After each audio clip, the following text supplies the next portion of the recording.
Hello, I'm Natalia, and we're here at Nk'Mip Cellars on the east bench of Osoyoos. Today we're going to be going through our Four Food Chiefs wine tour.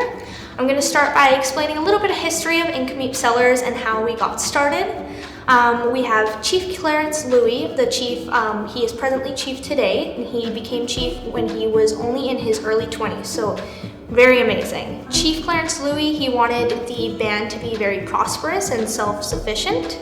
So what he did was he started creating businesses, and the band has been very prosperous since, and they have over 20 businesses today, which is incredible. We also have Sam Baptiste, who was the original planter of all the vineyards, so the winery could not be the winery without him.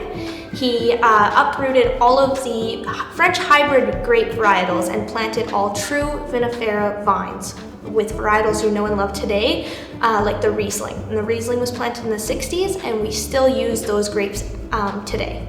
So for our Four Food Chiefs wine tour, we actually made all of the food present for the Four Food Chiefs legend. So I will explain the legend to you now. The Four Food Chiefs legend goes as this.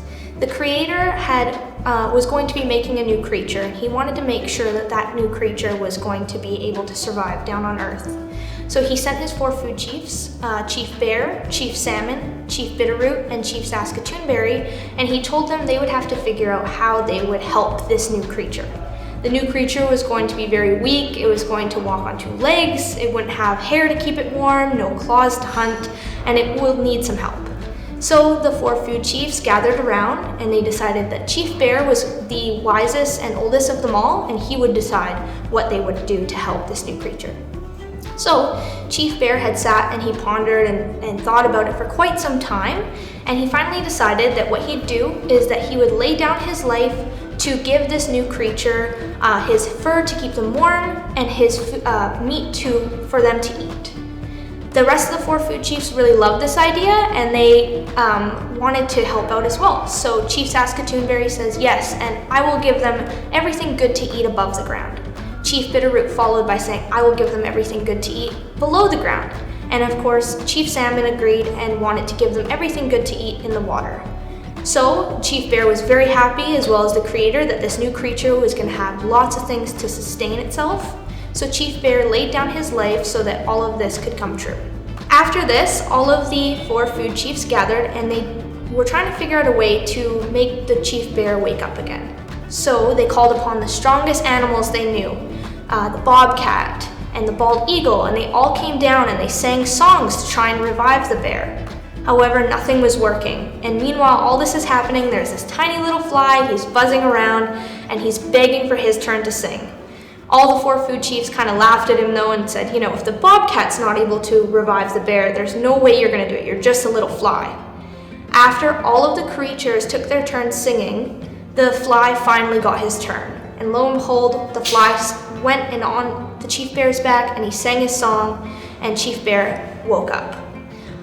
Chief Bear then woke up and he told everyone, you know, we cannot judge even the smallest and weakest of animals because everyone plays their part. And that we would, the people, because they were giving everything to them, the people would in return give their songs to help the creatures.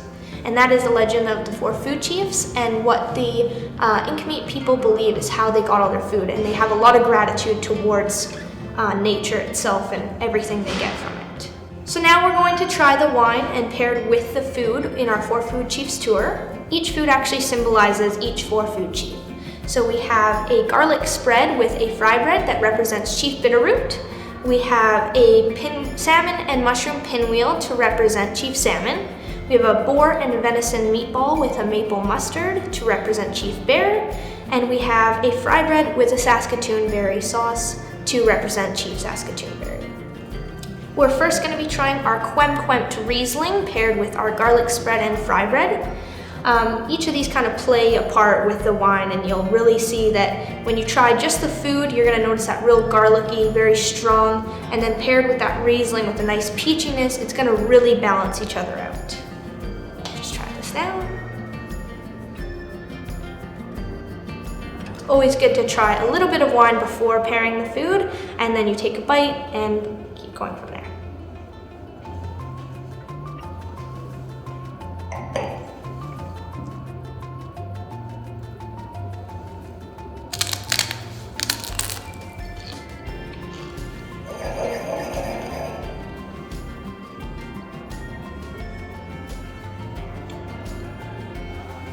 The Riesling has a really nice acidity that balances out that spread, and the fry bread just being kind of a neutral flavor with a really nice garlic spread, and you see that there's some chives in there. It really elevates the wine. So sometimes when you're pairing wine and food, the wine can really elevate the food, or vice versa. You might notice a change in the wine. So I notice it really kind of tames the acidity down in the Riesling and just balances the whole spread out. They just play very well together.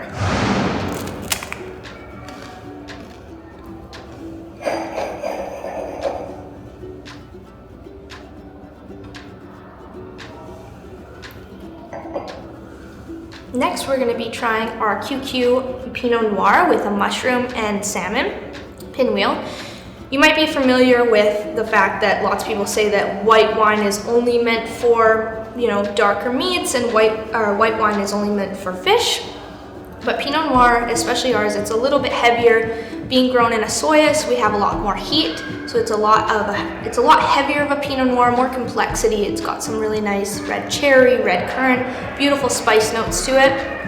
And of course, Pinot Noir having a little bit of earthiness. I personally find that the mushrooms really bring out those earthy components in the wine, and it just pairs beautifully with the salmon.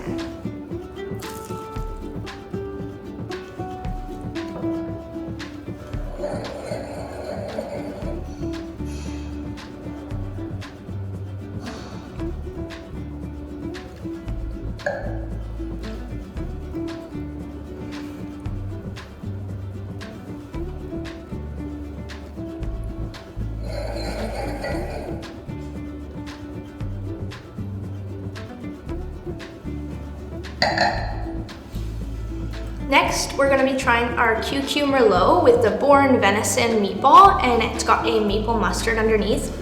This is kind of your traditional pairing. The meatballs have a really nice fattiness to them that the Merlot and the tannins in the Merlot are able to cut through and really soften that up.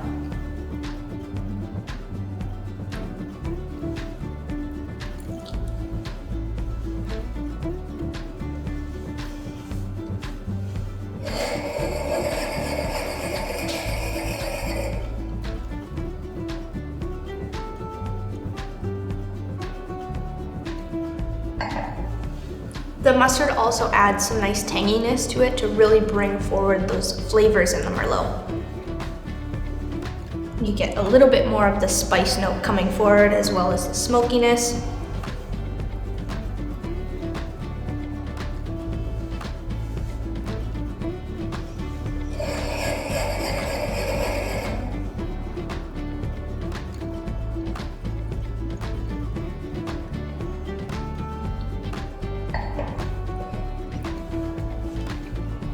And then we're going to be trying our Riesling ice one with a fry bread with the Saskatoon berry sauce. For ice one, a lot of people, because it is so sweet, they're not exactly sure what to pair it with, and sweetness is one of the hardest things to pair. When you're pairing an ice wine with a dessert, you want to make sure that the ice wine is sweeter, and because if the dessert is sweeter, the ice wine is going to be totally lost. Ice wine can also be paired with some really nice spicy dishes that balance it out fantastic.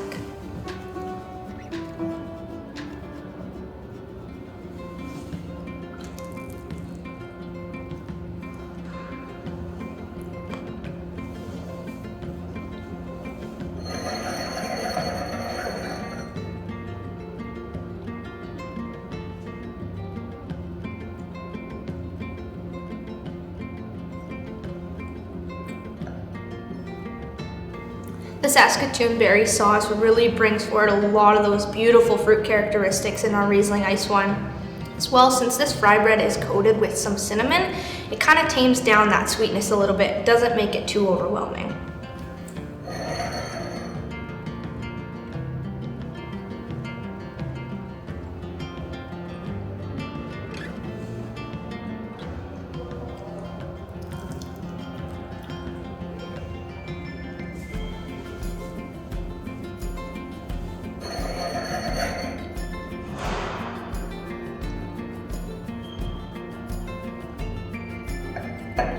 Thank you for joining us on this virtual tour. We look forward to seeing you, and hopefully you can join us for the real thing.